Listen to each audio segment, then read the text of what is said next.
Assalamualaikum warahmatullahi wabarakatuh. Bismillahirrahmanirrahim. Alhamdulillahirabbil alamin. Wassalatu wassalamu ala sayyidina Muhammadin wa ala alihi wa sahbihi ajmain, amma ba'd. Para mahasiswa yang berbahagia, alhamdulillah pada kesempatan ini kita bisa melanjutkan perkuliahan kita. Pertemuan kali ini adalah pertemuan yang ke-9. Kemudian sesuai dengan silabus, maka topik yang akan kita bahas pada pertemuan ini adalah masalah amalan puasa dan pelaksanaannya. Pada pertemuan yang ke-7 kemarin memang sudah kita bahas tentang puasa, tujuan dan problematikanya. Kali ini disebutkan dalam silabus adalah topik tentang amalan puasa dan pelaksanaannya. Sebelum saya menjelaskan tentang amalan apa saja yang perlu dilaksanakan bagi orang-orang muslim yang melaksanakan puasa Ramadan, kami awali dulu dengan pembahasan aqsamus syiyam, pembagian puasa. Jadi puasa itu dibagi-bagi atau dibagi, ada puasa mafrud fardu, ada puasa sunnah, ada puasa makruh, dan ada puasa yang diharamkan.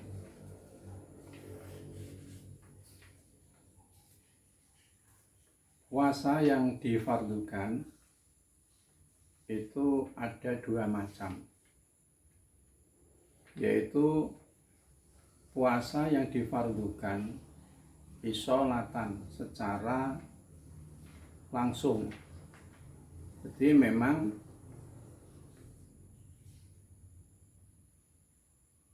ibadah puasa itu dari syariat itu sudah langsung ditunjuk tentang kewajiban pelaksanaan puasa itu, bukan karena ada sesuatu yang menjadikan puasa itu baru dilaksanakan.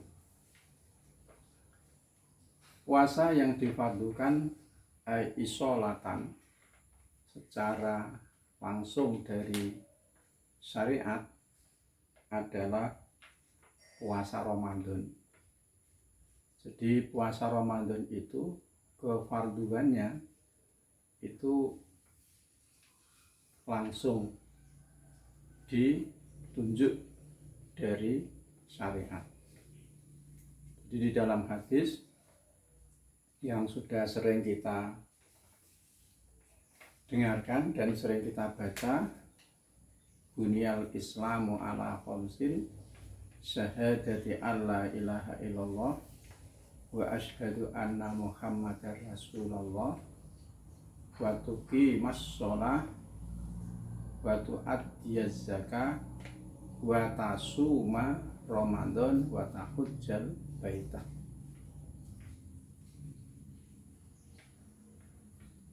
Kemudian yang kedua, puasa qadha dari puasa Ramadan yang ditinggalkan. itu juga kefarduannya adalah isolah. Kemudian yang difardukan, tapi fardunya itu bukan isolah, tapi istilahnya adalah ardon, karena ada sesuatu sehingga pelaksanaan puasa itu menjadi fardu atau wajib, yaitu diantaranya adalah puasa mandur, puasa yang dinadar. Di sebelumnya itu tidak ada apa-apa, karena seseorang itu bernadar berpuasa, maka puasa yang dinadarkan itu menjadi wajib baginya. Jadi di situ ardon, ya, pakai ain, ya.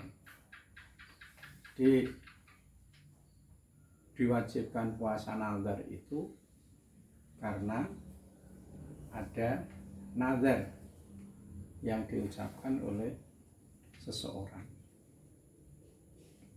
Yang kedua adalah puasa kafarat.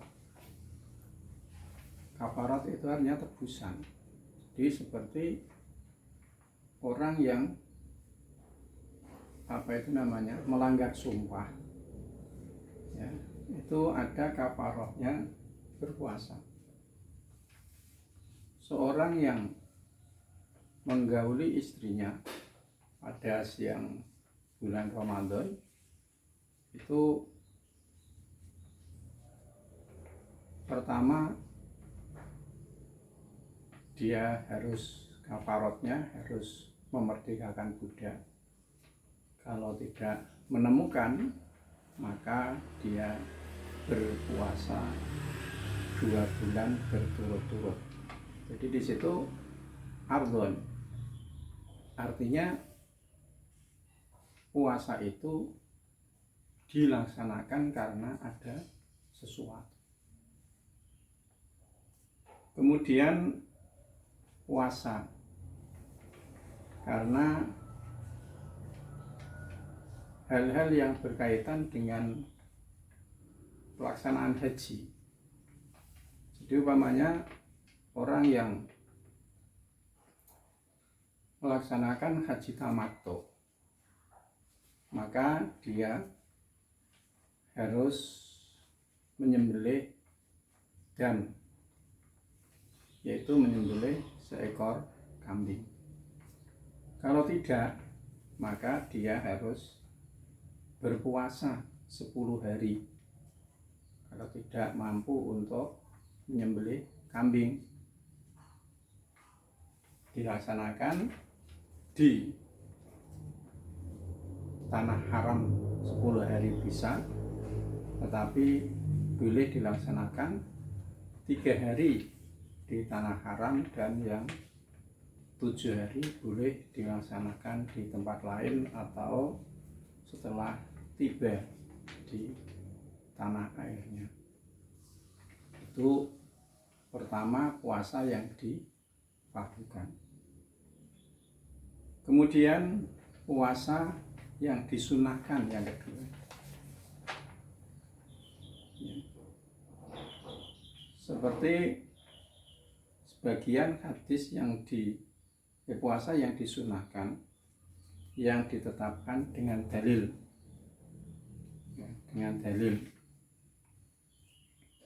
seperti puasa pada Tis'ah al-ula min Dzulhijjah, di 9 hari pada bulan yang pertama pada bulan Dzulhijjah. Dan sebagian puasa sunat itu hanya merupakan tolak, anjuran. Karena itu dalilnya adalah dalil targhib, artinya himbauan. Tidak ada dalil khusus yang menetapkannya. Seperti puasa pada hari Senin dan Kamis. Itu targhib, ya, targhib. Kemudian puasa makruh, kemudian puasa yang diharamkan. Jadi yang pertama, puasa yang difardukan dalam secara isolah puasa Ramadan. Dalilnya apa? Dulu sudah saya sampaikan. Faman syahida minkumus syahra falyasum. Barang siapa yang melihat atau menyaksikan bulan, syahr di situ adalah Ramadan, bulan Ramadan, falyasumhu, maka hendaklah dia berpuasa. Kemudian puasa sunnah yang disunahkan ini dibagi menjadi beberapa bagian. Yang pertama, puasa sunnah itu dilaksanakan secara berulang-ulang dengan berulang-ulangnya tahun, ya, berulang-ulangnya tahun, ya. Seperti puasa hari Arafah bagi orang yang tidak melaksanakan haji dan tidak sedang bepergian, itu puasa disunahkan berulang-ulang karena berurang-urangna tahun. Jadi berarti kan tiap-tiap hari Arafah itu disunahkan untuk berpuasa. Tahun ini hari Arafah umpamanya disunahkan berpuasa. Tahun depan, tahun berikutnya, dengan berulang-ulangnya tahun, ya, hari Arafah disunahkan untuk, pada hari Arafah disunahkan untuk berpuasa. Kemudian, ya, masih yang berulang-ulang dengan berulang-ulangnya tahun, seperti puasa Asyura, puasa Tasu'a, yaitu tanggal 9 dan tanggal 10 bulan Muharram. Di setiap tahun ketika bulan Ramadan tanggal 9 dan 10 itu disunahkan untuk berpuasa. Berpuasa 6 hari pada bulan Syawal, ya. Disebut bulan Syawal itu bisa dilaksanakan secara mutataliyah, artinya setelah hari raya tanggal 2 Syawal, ya, itu sudah bisa melaksanakan puasa Syawal. Tapi boleh dilaksanakan, tidak harus berturut-turut, tapi boleh selama masih dalam bulan Syawal. Kemudian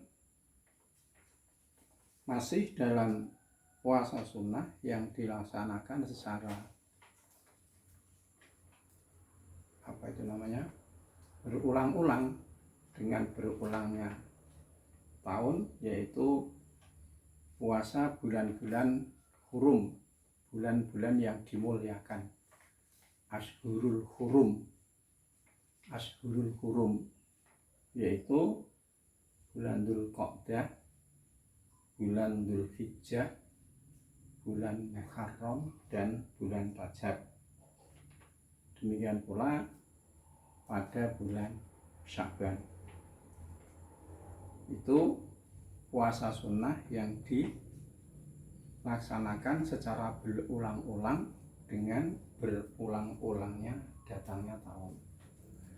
Kemudian ada puasa sunnah yang dilaksanakan berulang-ulang dengan berulang berulang-ulangnya bulan, yaitu seperti puasa pada Ayyamul Bid, yaitu hari-hari putih, hari-hari terang benderang.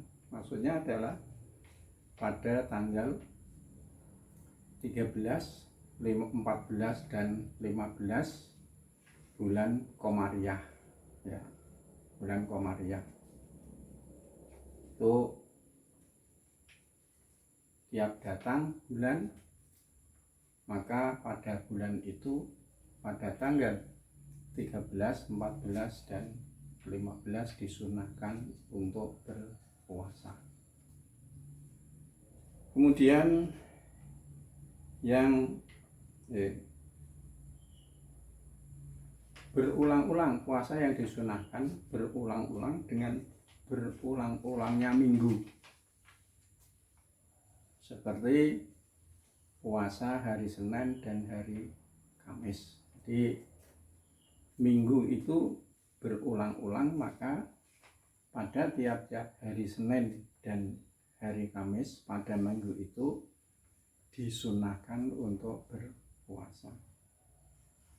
Kemudian puasa pada hari di mana seseorang itu tidak mendapatkan sesuatu yang dimakan.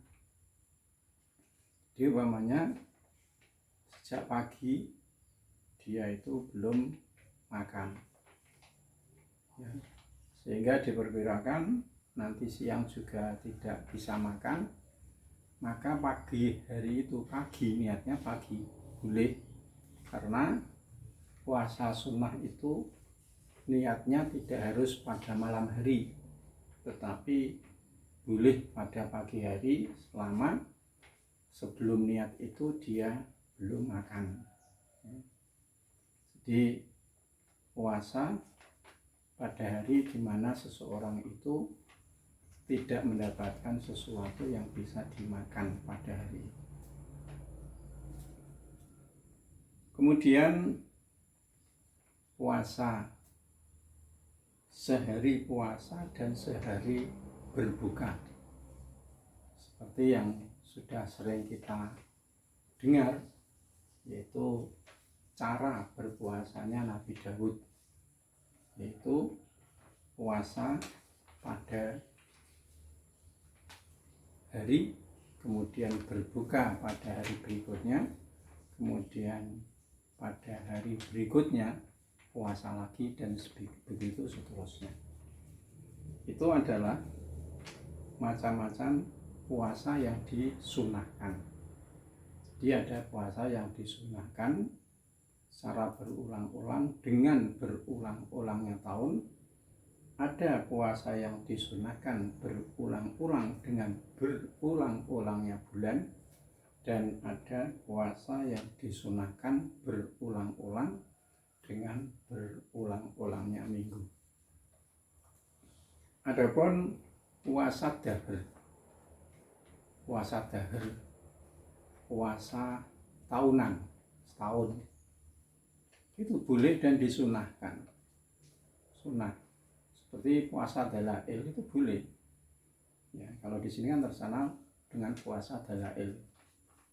Nah, disunahkan itu bagi orang yang tidak dikhawatirkan akan mandorot bagi dirinya, tidak akan mandorot. Atau kalau dia berpuasa, itu dia akan ketinggalan sesuatu yang lebih urgen dan lebih utama, maka itu tidak disunahkan itu. Jadi kalau dia berpuasa kok malah dia menjadi lemah, sakit-sakitan dan sebagainya, itu menjadi doror baginya, ya. Kalau dia mempunyai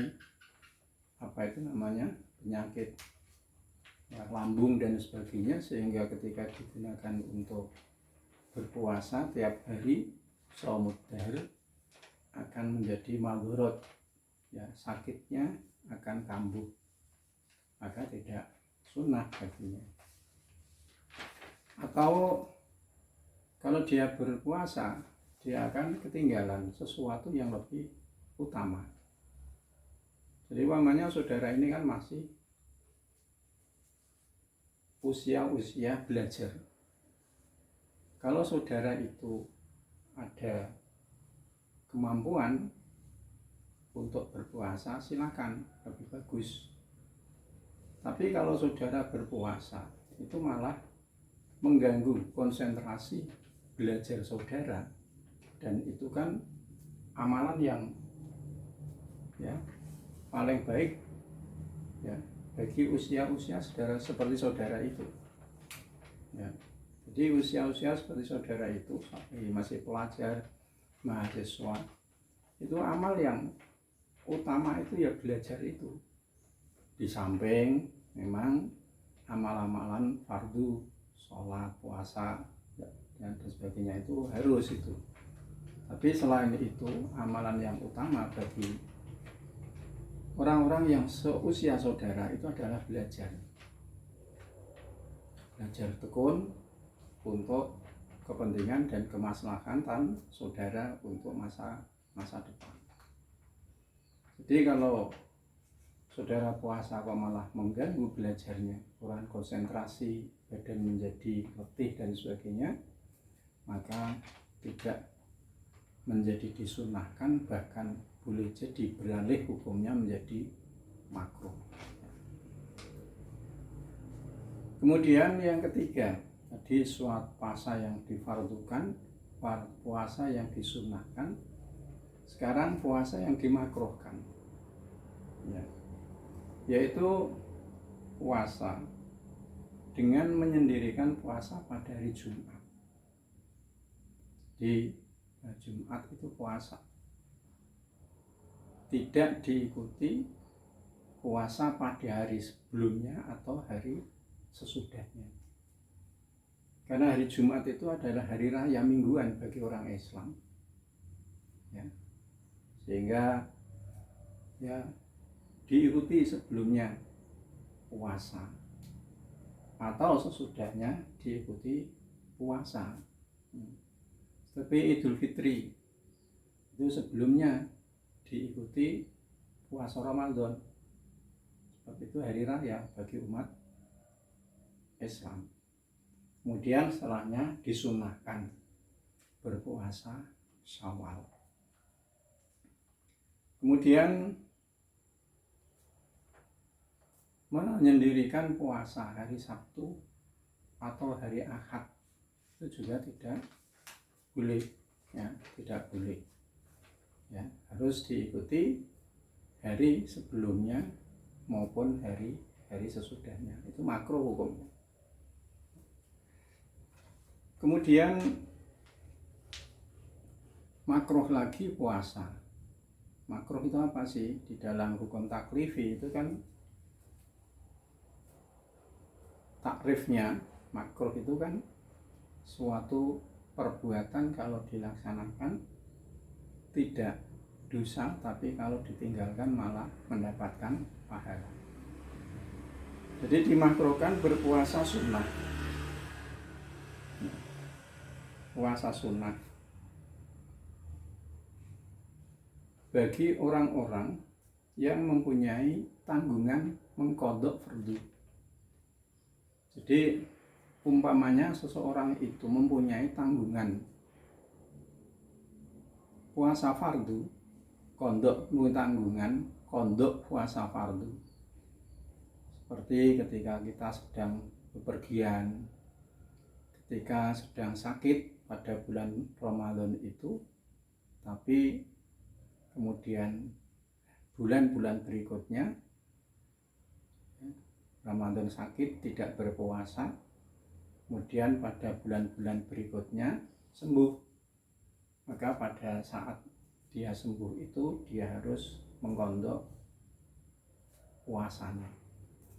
Ketika orang itu atau orang wanita yang haid atau nifas yang pada bulan puasa itu, dia harus meninggalkan puasanya. Maka ketika dia itu mempunyai tanggungan puasa fardu, kok dia belum dilaksanakan kok dia melaksanakan puasa sunnah, itu makruh hukumnya. Jadi semestinya yang fardu itu harus didahulukan. Setelah fardu, tanggungan yang fardu itu dilaksanakan, baru melaksanakan puasa sunnah. Kemudian makruh lagi puasa orang yang sedang sakit, orang yang sedang bepergian, seorang yang hamil, seorang yang menyusui, seorang yang sudah tua, itu makruh hukumnya puasa Ramadan dan lain-lain, puasa lainnya. Begitu itu apabila mereka itu takut akan masyaqqat yang sangat pada dirinya.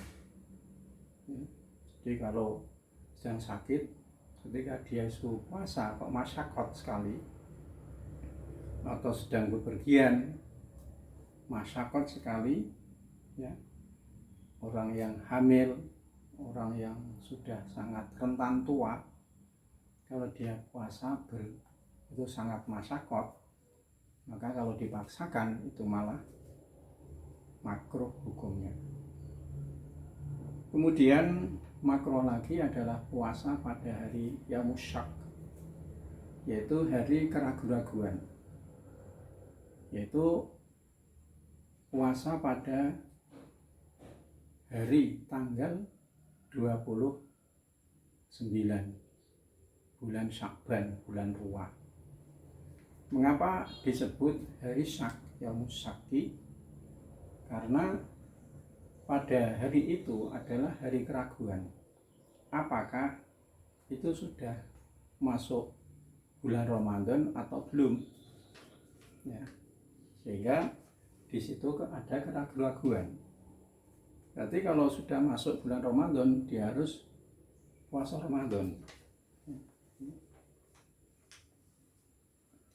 Kemudian dimakruhkan lagi puasa pada separuh yang akhir dari bulan Syakban, bulan Ruwah, ya, kecuali kalau dia sudah terbiasa puasa pada hari-hari sebelumnya, sebelum pertengahan yang akhir dari bulan Syakban. Mengapa di situ dimakruhkan?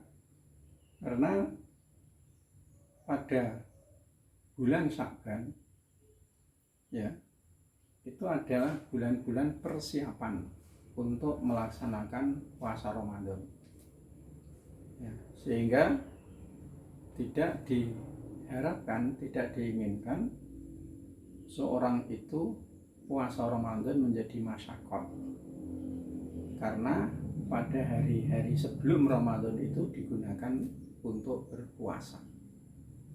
Jadi Islam itu memang mewajibkan melaksanakan syariat Islam, tapi tidak menghendaki ajaran Islam itu kepada orang Muslim dalam melaksanakan ibadah itu sampai terjadi masyaqqat. Sehingga ketika orang itu pada sebelum bulan Ramadan dia tidak berpuasa, sehingga pada pelaksanaan puasa Ramadan dia masih bugar, Kemudian yang keempat, puasa yang diharamkan, yaitu puasa pada dua hari raya, yaitu Idul Fitri dan Idul Adha. Kemudian pada Idul Adha itu dilanjutkan tidak berpuasa, haram hukumnya adalah pada hari-hari Tasyrik, hari-hari Tasyrik. Kemudian haram berpuasa, puasa yang diharamkan, yaitu puasa dari wanita, ya. pada saat suaminya itu berada di tempat, ya, kecuali di tempat, di rumah, kecuali mendapatkan izinnya, ya. Karena apa? Hak daripada suaminya itu adalah fardu, haknya suaminya itu adalah fardu, sedangkan puasa sunnah itu adalah sunnah hukumnya, ya. Sehingga puasa pada hari dalam keadaan demikian bagi wanita itu dimakruhkan hukumnya. Itu hal-hal yang berkaitan dengan pembagian puasa. Kemudian kita akan melanjutkan bahwa bulan puasa itu adalah bulan subur untuk menanamkan kebajikan-kebajikan. Sehingga kalau pada bulan puasa, bulan yang subur itu tidak digunakan untuk menanam kebajikan, maka ketika saatnya menuai panen, maka juga tidak akan ikut panen, ya, ikut panen. Sehingga pada bulan puasa itulah puasa subur untuk menanamkan kebajikan-kebajikan. Sehingga dianjurkan bagi orang yang berpuasa itu untuk memperbanyak amalan pada bulan puasa itu. Puasa itu memang difardukan bagi setiap orang Islam yang sudah berakal, ya, akal sehat, kemudian sudah dewasa dan mampu untuk melaksanakan puasa. Di puasa itu difardukan bagi setiap orang Islam yang sudah dewasa. Anak kecil tidak diwajibkan berpuasa. Kemudian berakal sehat, orang gila, orang yang kehilangan akal sehatnya tidak diwajibkan berpuasa. Dan mampu untuk berpuasa, mampu. Orang Islam akal sehat, kemudian dia sudah dewasa, tapi sakit-sakitan, maka dia tidak diwajibkan berpuasa, hanya diwajibkan ketika masih mampu, ya, untuk melaksanakan pada puasa pada hari-hari berikutnya, diwajibkan untuk mengqadha. Tapi kalau sudah tidak mampu, maka dia diwajibkan untuk membayar fidyah.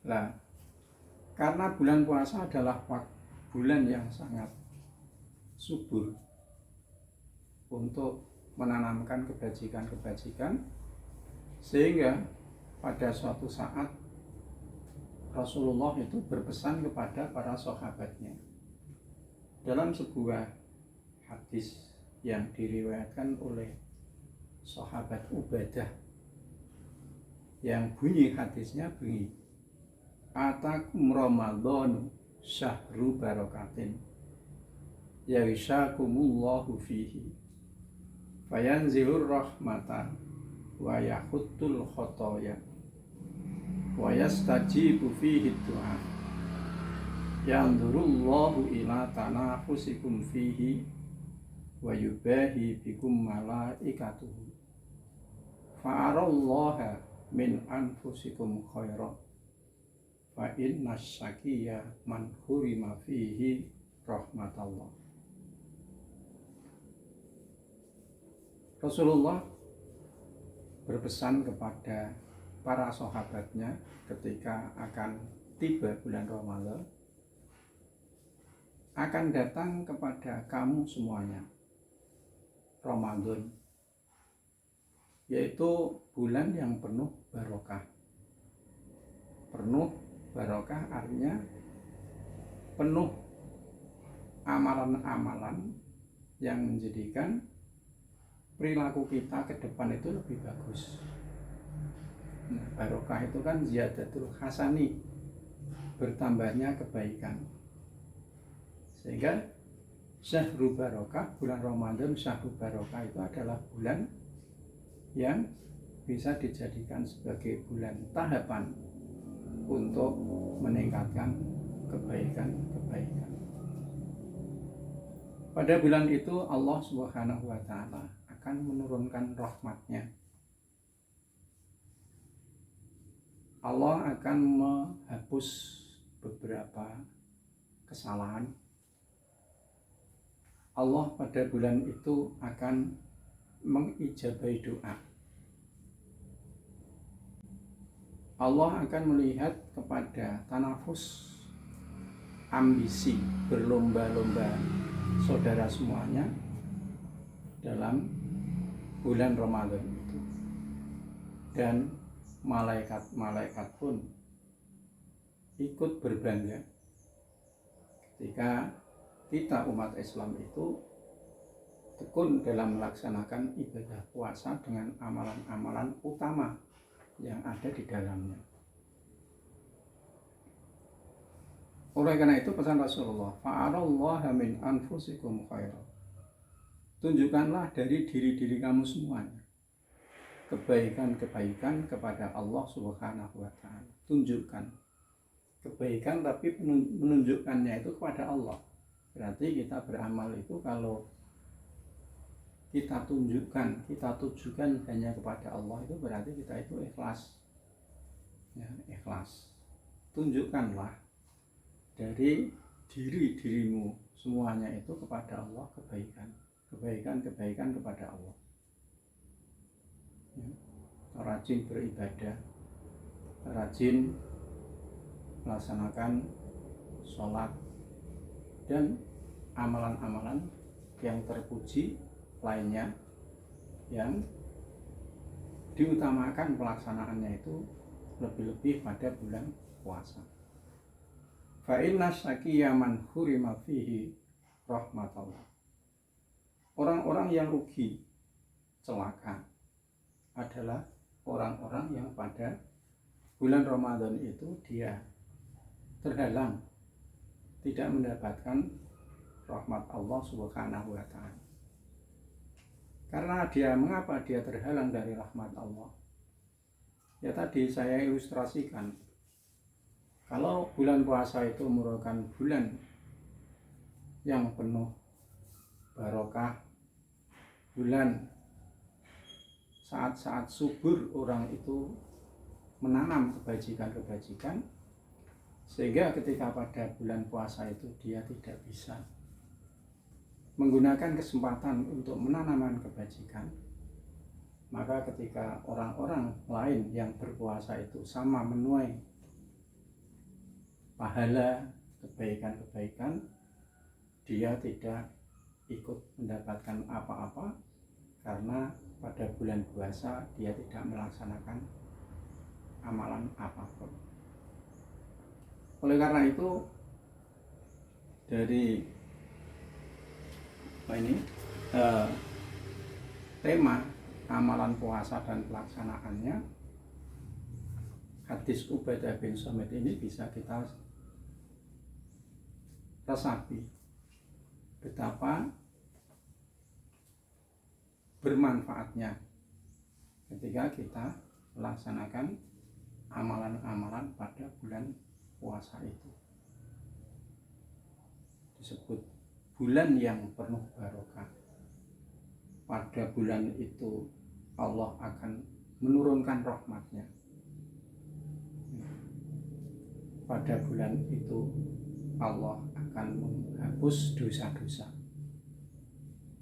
Pada bulan itu Allah akan mengijabahi doa. Nah,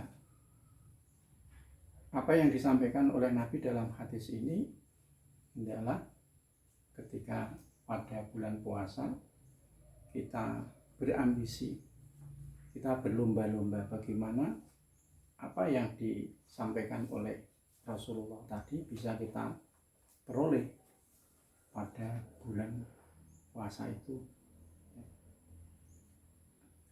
Di antaranya ya, tadi fa'arallaha ta'ala min anfusikum khairan.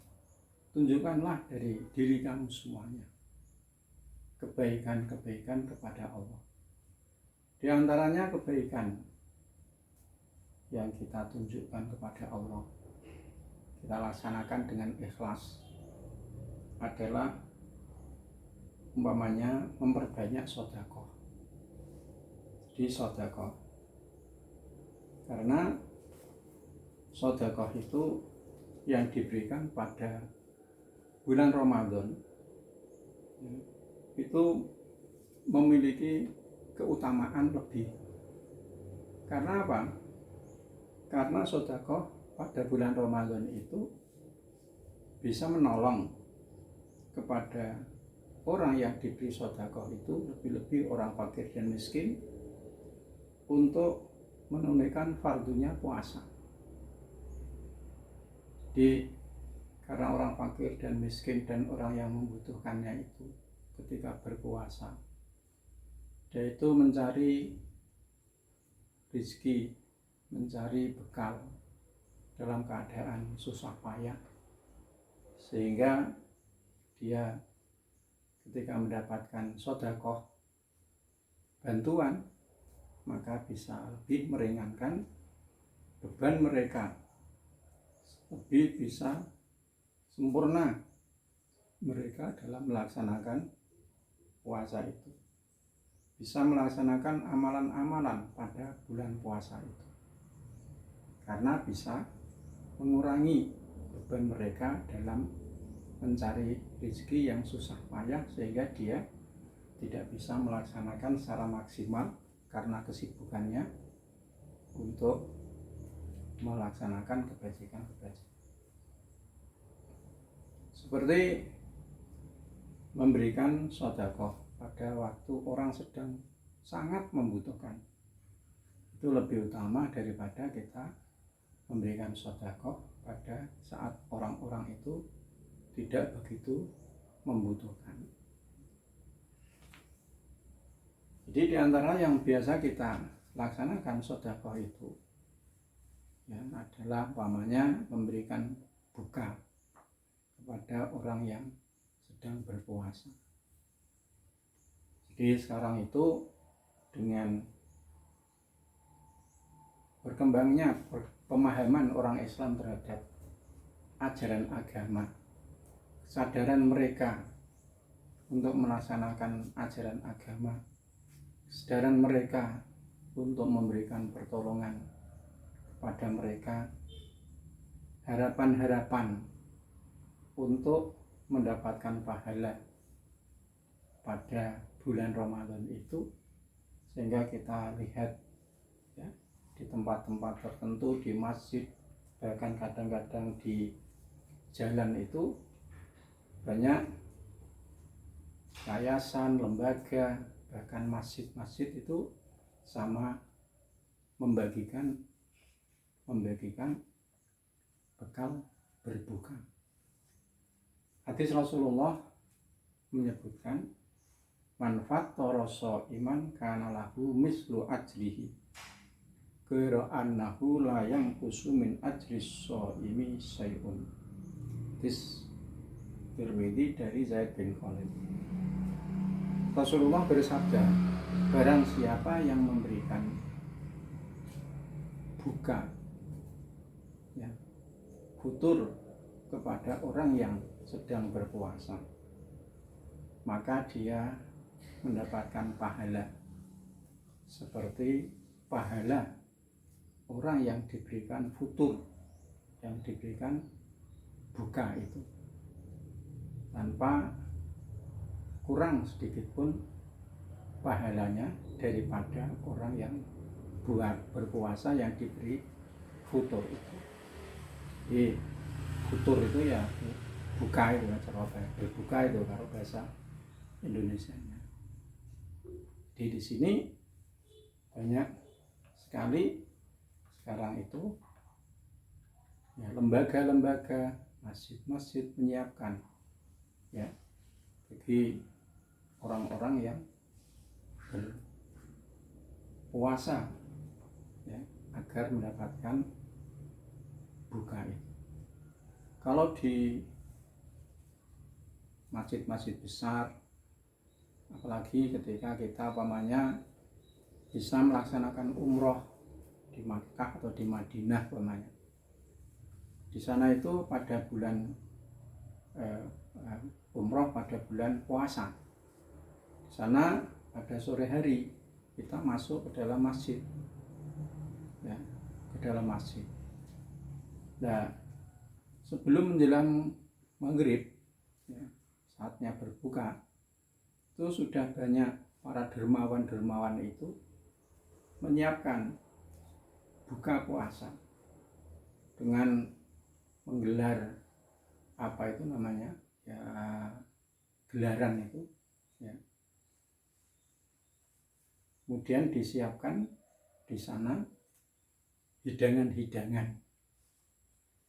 Nah, karena banyak orang yang ingin sedekah pada bulan puasa itu, sehingga saking banyaknya itu kadang-kadang mencari orang.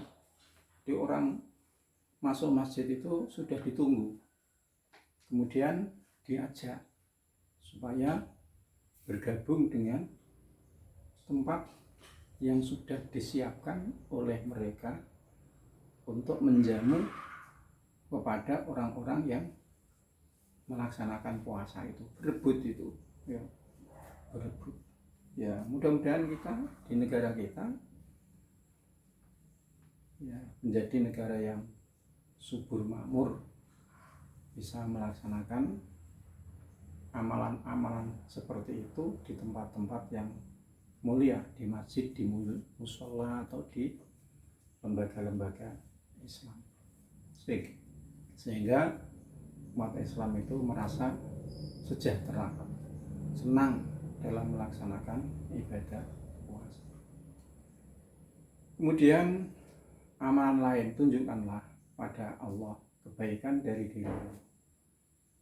Itu qiyamul lail.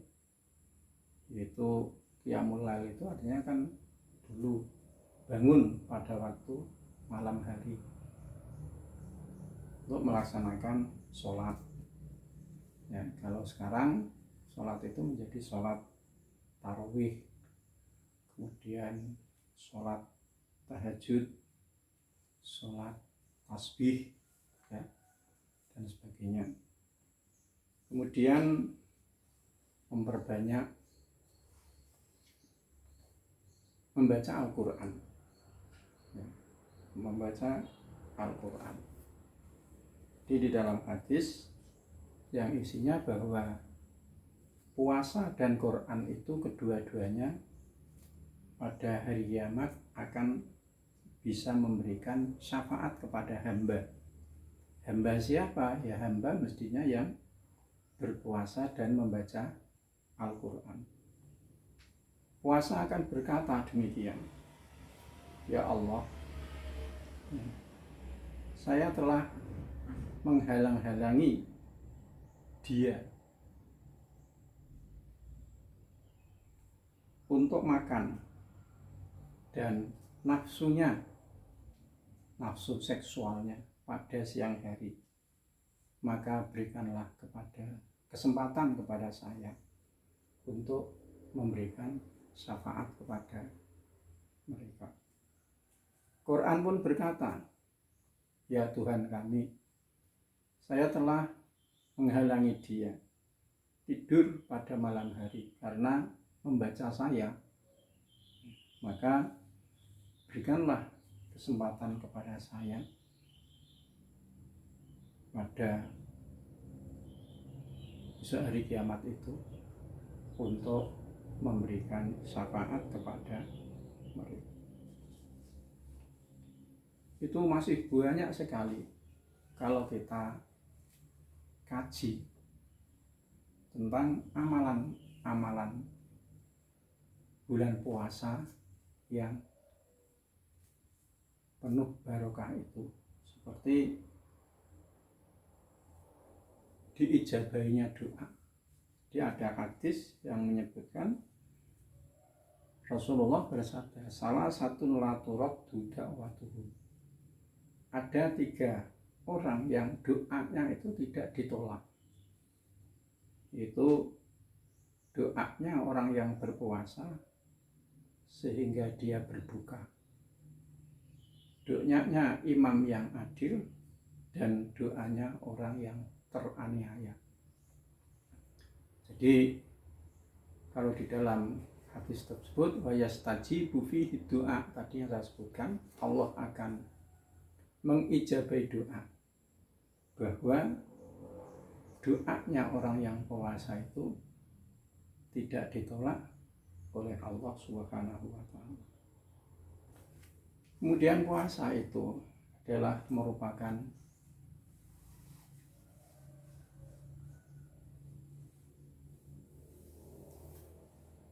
amalan untuk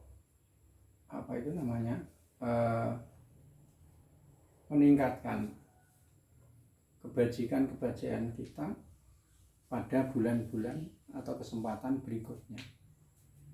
Jadi ketika pada bulan puasa itu kita rajin melaksanakan ibadah penuh dengan kesabaran, maka amalan yang bisa dilaksanakan pada bulan puasa itu hendaklah tidak begitu saja selesai bubar setelah bulan puasa itu, tidak, tapi hendaklah walaupun sedikit ada amalan-amalan yang bisa dilestarikan sehingga bulan puasa itu merupakan bulan untuk bulan tahapan untuk meningkatkan ketakwaan kepada kita. Sehingga dulu itu sudah saya sampaikan ayat ya ayyuhalladzina amanu kutiba alaikumus syamu kama kutiba alal ladzina min qablikum la'allakum tattaqun. Jadi tujuan pokok daripada diwajibkannya puasa itu adalah supaya kamu semuanya menjadi orang-orang yang berperilaku takwa.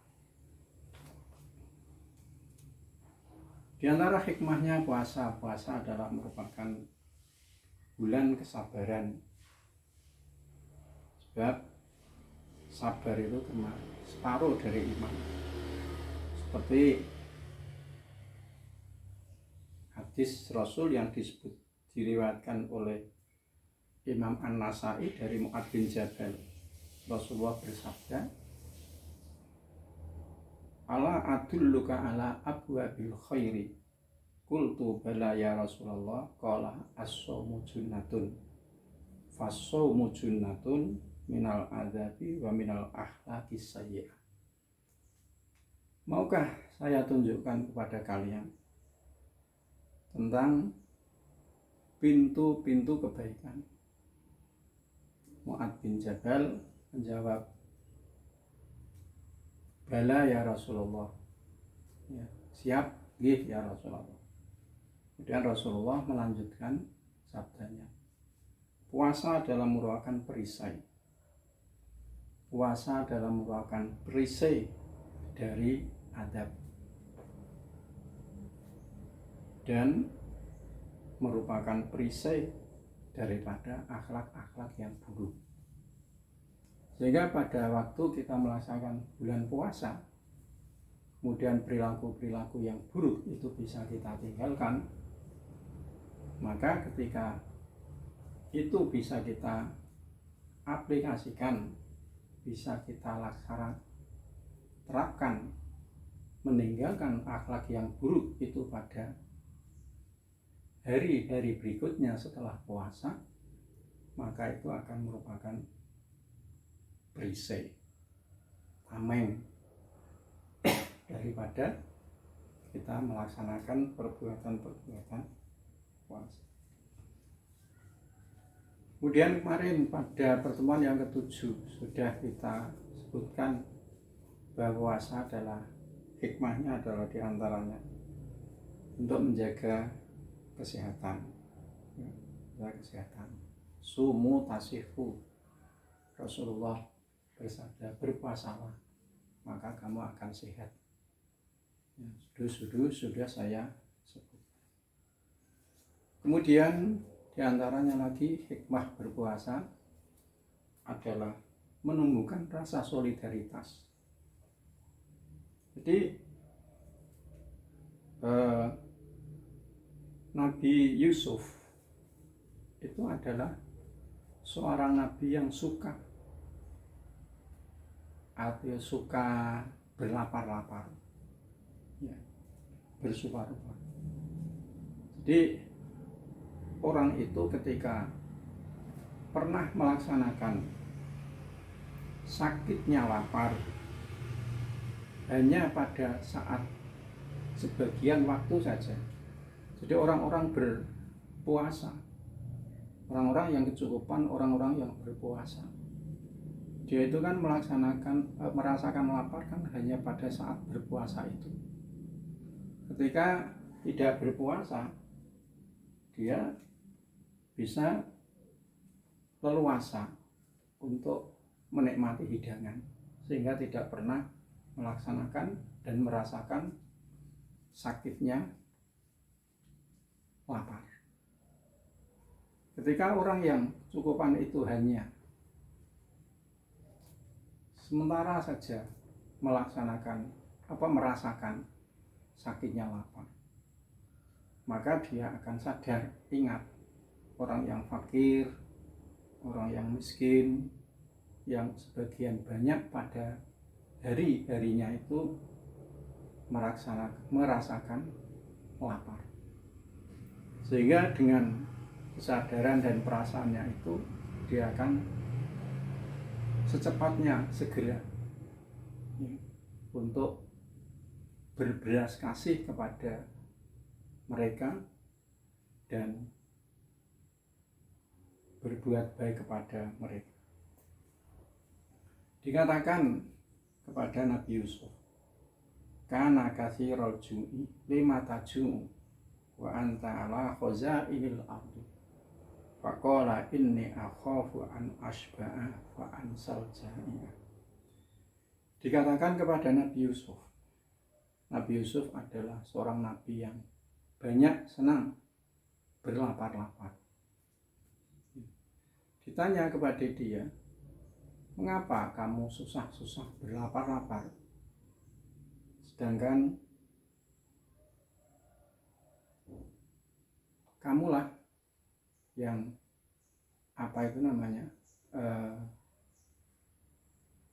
di tangan kamulah kunci gudang bumi ini. Maksudnya adalah akan menikmati apa saja, akan itu leluasa Nabi Yusuf itu. Fa anta ala khazainil ardi, pintu dunia ini ada di tanganmu, mau apa saja. Nabi Yusuf menjawab, saya takut untuk berkenyang-kenyang, berkenyang. Karena kalau saya itu kenyang, saya akan lupa terhadap orang yang lapar. Itulah Nabi Yusuf. Jadi walaupun kita mungkin mendapatkan keleluasaan dalam masalah harta maupun rezeki, maka dengan kita berpuasa itu akan bisa menggugah kita untuk berbelas kasih kepada orang-orang yang pada hari-hari kebanyakan hari-hari mereka itu merasakan puasa. Kemudian puasa itu juga ada adab-adabnya. Walaupun di sini tidak membatalkan puasa, tapi bisa mengurangi bahkan menghilangkan pahala puasa. Di antaranya orang yang berpuasa kecuali menahan makan dan minum, maka harus menjaga adab-adabnya. Di antaranya menghindarkan perbuatan-perbuatan maksiat. Walaupun perbuatan maksiat itu tidak ada dalam definisi yang membatalkan puasa, tapi bisa mengurangi pahala puasa, bahkan bisa menghabiskan pahala puasa. Seperti puasa itu apa? Maksiat apa? Seperti dusta, kemudian ghibah, kemudian berbicara yang jelek-jelek, yang jorok-jorok, tidak melaksanakan kesaksian palsu, tidak mengadu domba, dan menjaga makanan yang kita makan adalah tidak dari harta-harta yang haram. Kemudian adabnya puasa lagi adalah ketika kita makan itu jangan sampai kekenyangan. Hukumnya itu makruh makan kenyangan. Jadi kalau seharian kita itu lapar tidak makan karena sedang berpuasa, maka pada malam harinya kita berbuka, maka ketika kita makan juga jangan sampai kekenyangan. Sebab di samping hukumnya itu makruh, itu bisa menyebabkan malas beribadah, merasa berat untuk melaksanakan beribadah. Tarawihnya juga berat, kemudian malas membaca Al-Quran. Karena apa?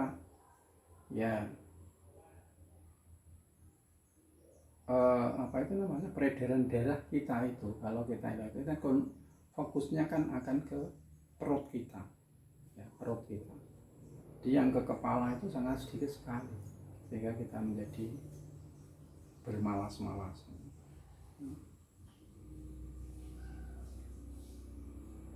Dan akan menyebabkan ngantuk, sedangkan waktu-waktu yang utama itu adalah kita gunakan untuk melaksanakan ibadah. Memang ada hadis yang berbunyi naumus shaimi ibadatun, tidurnya orang berpuasa itu ibadah. Itu tidak bisa kita pahami. Kemudian tidurnya orang yang puasa itu ibadah, kemudian kita itu tidur saja, itu bukan begitu. Kalau tidurnya saja itu merupakan ibadah, apalagi gitu pemahamannya. Kalau waktu-waktu itu kita gunakan semaksimal mungkin untuk melaksanakan amalan-amalan yang bagus, sehingga kita akan mendapatkan hikmah dan manfaat dari amalan-amalan puasa yang kita laksanakan. Cukup sekian yang bisa saya sampaikan hubungannya dengan tema ini. Barangkali tema ini bisa terulang dari pertemuan yang ke-7 kemarin, tapi tidak apa-apa.